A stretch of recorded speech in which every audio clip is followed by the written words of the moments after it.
Сказочные костюмы, яркие образы и сказочные персонажи. Еще до начала спектакля мы заглянули за кулисы. В гримерных оживленно. А все потому, что наряды необычные и сложные. Да и грим особенный, сказочный. Наносить его, конечно, непросто. Вот так готовят к выходу на сцену водяного. А эта румяная барышня в красивом платье и вот этот персонаж тоже готовятся к выступлению. А вы какую роль исполняете? Мы исполняем роль Лешего. Мюзикл «Летучий корабль» – это чудесная постановка о любви и трудностях, преодолеваемых на пути к безоблачному счастью. В основе спектакля – русская народная сказка. И, конечно, всеми любимый мультфильм «Летучий корабль». Все сценическое действие сопровождается подвижными декорациями, чудесной музыкой Юрия Энтина и Максима Дунаевского, которую мы помним с детства.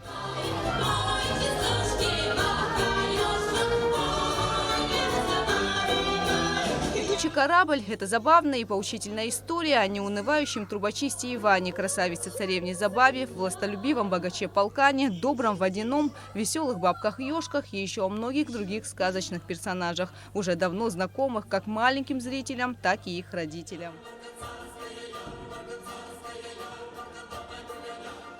Сегодня спектакль, в первую очередь, он, наверное, о чуде, о любви, о том, что добро, как в любой сказке, всегда победит зло, и никаким перипетиям судьбы настоящие чувства не будут помехой.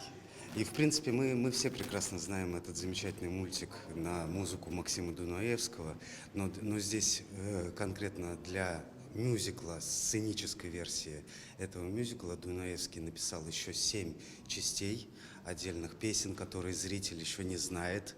Я думаю, если только не видели у нас, например, на сайте, в трансляции нашего театра. Роль Ивана Трубочиста в детском мюзикле исполняет Азамат Даутов. Это его первая сольная роль, и играет он ее с удовольствием, признается актер. Ведь его персонаж добрый и отзывчивый человек. Моя роль – Иван Трубочист.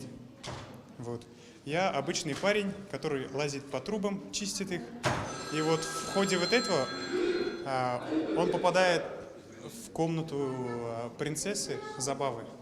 Вот, и у них закручивается любовная история, в общем. За час маленькие зрители увидели немало ярких и удивительных моментов, услышали много красивой музыки, пережили череду эмоций, успели поволноваться и посмеяться. Я водяной, никто не водится со мной, внутри меня водится. В Абхазию Государственный башкирский театр оперы и балета приехал с 2 программами. Первая – это спектакль-мюзикл «Летучий корабль». Вторая – выступление концертного хора в органном зале Пицунского храма 23 июня. В Абхазии с гастролями их театр впервые, и они надеются вернуться сюда вновь. Огромное спасибо. У вас люди очень гостеприимные. Даже если у нас гастроли, мы просто отдыхаем.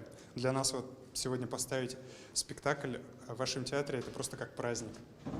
Подарить и вам кусочек праздника. В этом году Государственный башкирский театр оперы и балета закрывает 83-й театральный сезон. Всего в самом коллективе 650 человек. В Абхазию приехали только составом концертного хора. Гастроли башкирского театра в Абхазии организованы в рамках проекта взаимодействия между Министерствами культуры Абхазии и Башкирии.